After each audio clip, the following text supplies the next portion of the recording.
हाँ जी फ्रेंड्स, क्या हालचाल। Welcome with Kritika Sao. तो गाइस, जैसा कि आप सब जानते हैं कि फ़िलहाल चबूतरा यूट्यूब में अच्छा खासा नेम फेम बना चुकी है एंड साथ ही साथ इंस्टाग्राम के वजह से भी इसके पास में काफ़ी सारे कोलैबोरेशंस आते हैं एंड इसका अच्छा फेस वैल्यू बन चुका है। इस वजह से अभी जो ट्रेंडिंग टॉपिक्स हैं, ट्रेंडिंग चैनल्स हैं जो कि है पॉडकास्ट चैनल्स, वो लोग हर एक ऐसे इन्फ्लुएंसर को, ऐसे बड़े बड़े लोगों को अपने चैनल पे बुलाते हैं और उनका इंटरव्यू लेते हैं। तो अभी हाल ही में एक नए बंदे ने एक नया पॉडकास्ट चैनल खोला है जिसका नाम है दी अनबॉक्सिंग पॉडकास्ट।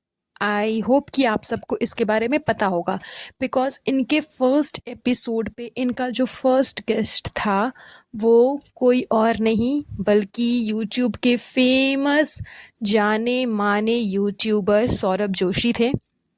तो उनके आने के बाद से इनका चैनल काफ़ी हिट हो गया। तो इसने अपने पॉडकास्ट वाले चैनल पे चबूतरा को लास्ट टाइम बुलाया, जिसका जो वीडियो है वो अभी लास्ट नाइट यानी कि कल अपलोड हुआ पब्लिकली। सबने उसको देखा एंड अच्छा रिस्पॉन्स था।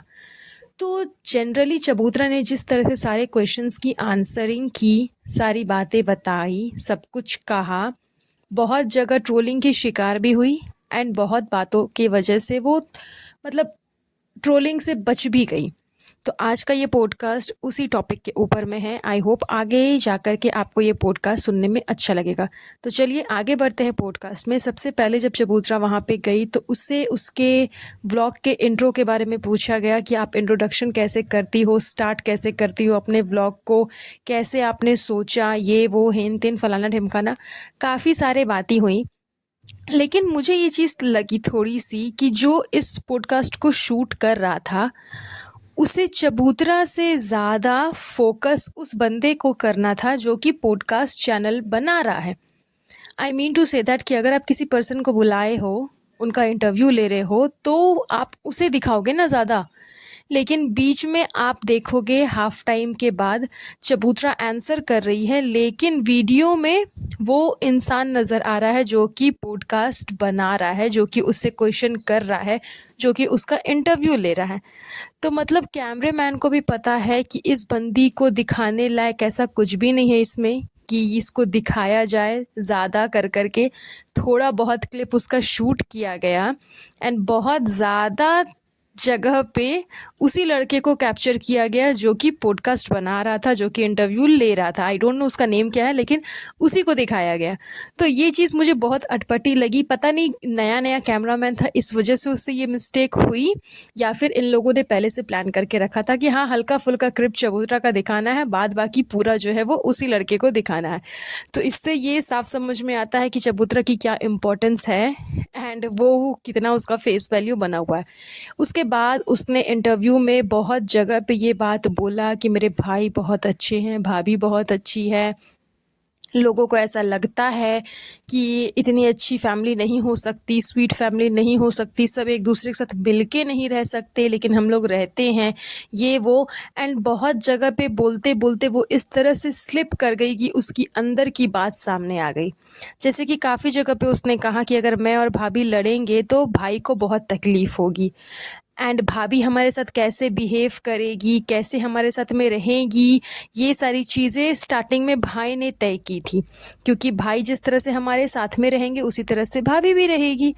तो बहुत जगह पे उसने जो इंटरव्यू में आंसर दिया उससे साफ समझ में आ रहा था कि हाँ इनके बीच में कुछ ना कुछ तो शुरू से चलते आया है। जब इनसे ये भी पूछा गया कि आप फर्स्ट टाइम मैडम से कब मिले थे, यानी अपनी भाभी से कब मिली थी, तो उस बात का आंसर करने से पहले इसने 1000 बार सोचा कि सच्चाई बताऊं कि ना बताऊं, बताऊं कि ना बताऊं।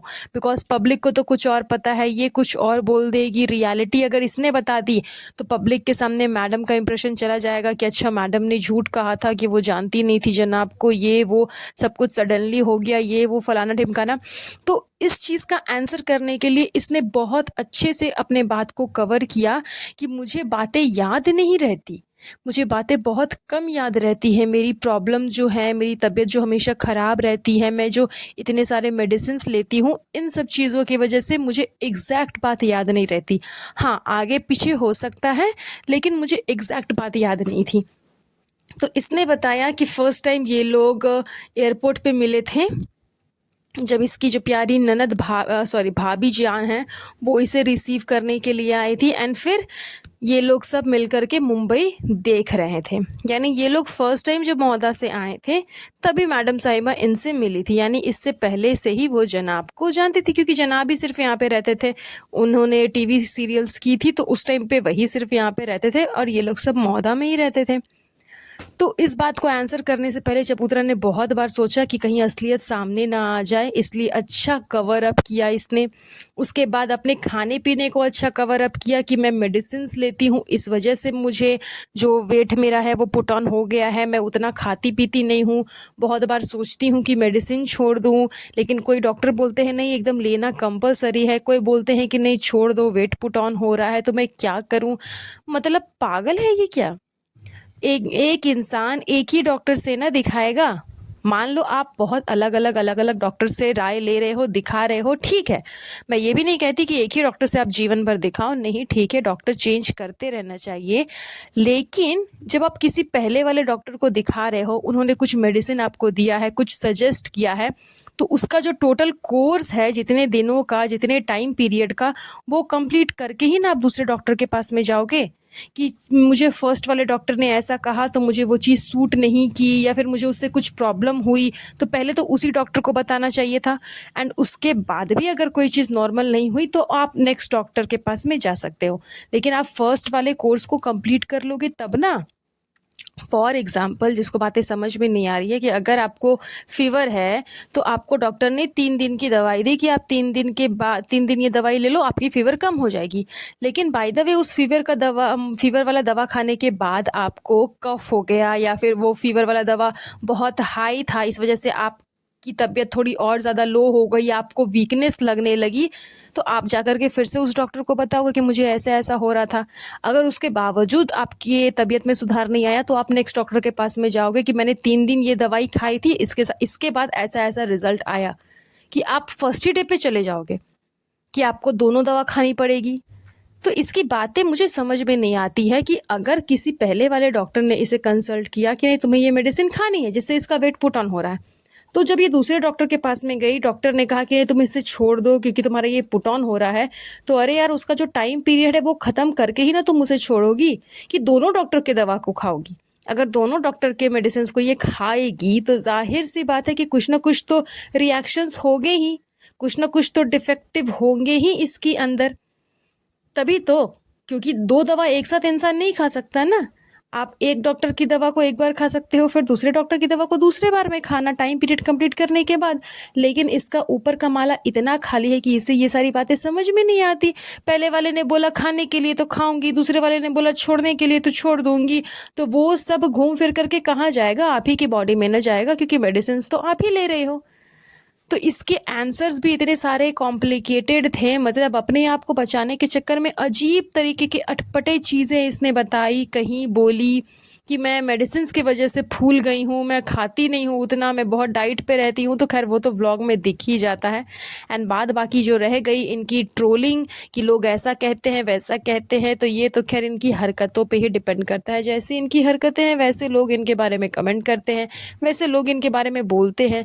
एंड इस बेचारी को बहुत तकलीफ़ होती है, फिर भी व्लॉग बनाती है, क्योंकि इसने अपने मुँह से ही ये बात कह दी है कि यूट्यूब ही फ़िलहाल इसका एकमात्र इनकम है।